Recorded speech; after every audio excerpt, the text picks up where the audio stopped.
tonight's experience, psychic experience, was crazy. It was really very cool. One of those ones that I could really steer and take places. So firstly, I actually managed tonight to scry this eye closed, looking through this crystal. I had a proper, like, in I don't know how to describe it. It's like 3D, but it's not solid. It's all in white lines.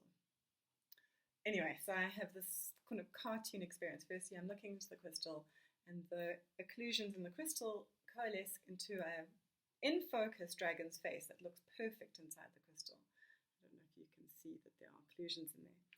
And first it's this amazing dragon face, and I think, wow, that's so cool. And then it goes 3D, and it becomes live, and it starts flying at me, and I realize it's Blaze, one of the manifestations of my goddess, my inner goddess.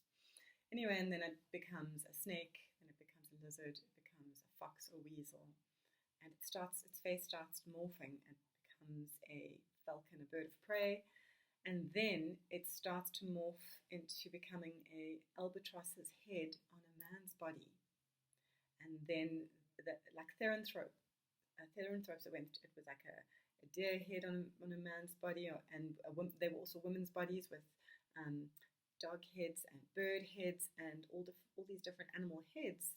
It was so strange, like the stuff that's on Göbekli Tepe and the stuff that's on in Maya and in China, all these Theranthropes, the animal, like very, very powerful. Then I see that there's a split in the world. I see a huge split happen. And I get a sense of around about 2030. I don't see the number, but I get a feeling of 2030. There's going to actually be something's going to happen to the earth itself. There's going to be upheaval, there's going to be maybe earthquakes, but there will be splits in the earth. And these splits and cataclysms and disasters will push people further kind of polarizing the binary that we're in, where some will go super tech towards the cities, some will go super organic towards the countryside. AI will kind of morph into something else, into the more organic world, and AI will become extremely technological in the other world and become more of an overlord system, like a scarier thing. But on the other side, on the more female nurturing side, it is more organic because female is of the earth. Anyway, this is happening. I'm having these wild downloads, and then I see that the two worlds do overlap and they stay in the same dimension for a time, but they are beginning to really separate from each other. And what's happening on the one side will get more technological. What's happening on the other side, I'm taking this remedy called closure from Beyond Medicine. Very amazing. Amanda Gifford put me on the trial. It's just really blowing my mind. And I'd also taken some of this remedy beforehand, and I got a download about that we're becoming telepathic. And my closure has just it's really kind of speeded things up. Things that were taking ages to resolve had sped up into the space of a week. I've done lots of really intense stuff, very yin, very shadow, very kind of doing things I don't like doing, pushing myself to be forceful and pushing myself in places I'm very uncomfortable. And these places are always full of adversity and stress, and I don't ever like causing people stress. And so this is why I often will shut my mouth instead of speaking up, because I don't want to stress the other person, because I don't actually like confrontation, and I don't like to cause anybody any stress. So I'll be polite and zip my mouth.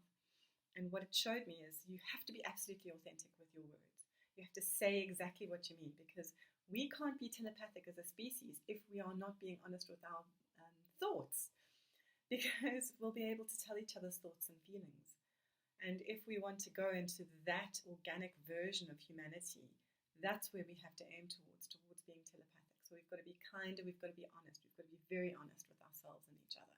Anyway, so that was part of it. That's what's going to happen on this yin side of the world. The yin is going to go towards this more organic place, because yin is always of the earth. And these two places, this is the reset that happens every couple of thousand of years, and it's imminent. We're in it. Anyway, and then I get this vision that these two worlds are going to be colliding with each other for a time, but in 2030 there will be a much more cataclysmic experience. And I see Earth itself, I see a fissure, like when I say Earth itself, I see a huge fissure, and I see lots of things pouring into it. So there's been catastrophes, there's mudslides, there's a lot of despair.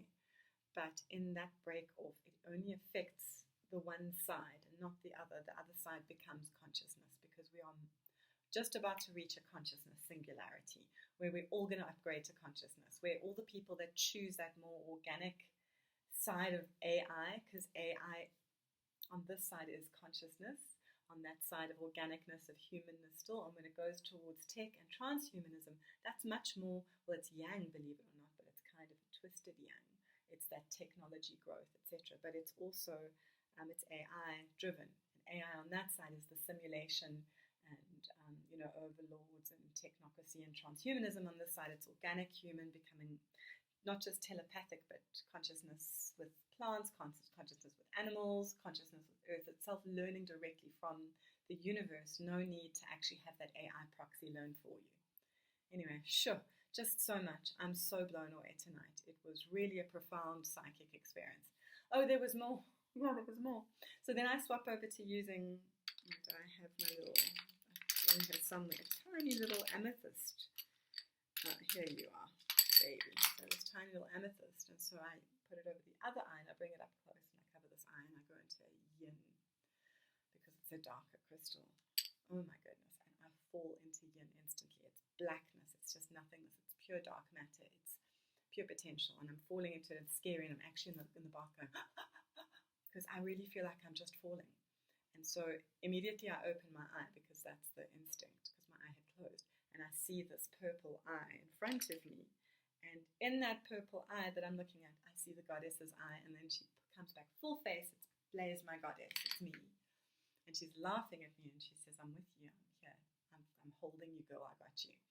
And so I let myself sink into the yin, and I had this beautiful, deep insight into how the two sides, the yin and the yang, the teardrop down of that yin, as it floats, as it goes down into darkness. Yin is trauma, yin is pain, it is shadow. So what will happen is yin is abrasive. It'll hurt you a little bit. It'll shake you up, because this is what the world is about. It's a primeval world. It's about struggle. It's about like climbing out of the muck, the primordial ooze, and evolving and becoming more loving and kind. And I also had this amazing download about how the chakras, I mean, this is a book that downloaded to me. Sheesh. I had this download about the chakras and evolution, and the evolution of humanity and the evolution of the universe. Now everything is exactly the same thing at scale. Just very powerful. Anyway, and so I have this insight into this. Oh my gosh, where am I going? Oh, yes, and how yin is corrupting, how toxic masculinity is when a man is actually too much in yin, where he's becoming too abrasive and hurtful, and like a vampire, and he becomes a seducer, etc. And he spirals in towards that yang, and then he goes, so he causes pain, but he's also causing pain to himself. It's this very toxic place. And he spirals in towards that little white pearl at the bottom, and then he goes through that towards yang again. And so healing can only happen if there has been pain and trauma. And this perpetual toroid of yin and yang as a 3D is trauma tunneling through that system until it gets overloaded, so overloaded that it has to heal. And then it's that white thing coming through the blackness of the yin and rising and getting bigger and bigger until it becomes that teardrop that then dives down again into the deepness and then comes back up again. So it was like a 3D experience as well. There was so much more, and it's still unfolding. I spoke to Steve for about 15 minutes already. I tried to condense it, but there was a lot. Anyway, such a powerful experience.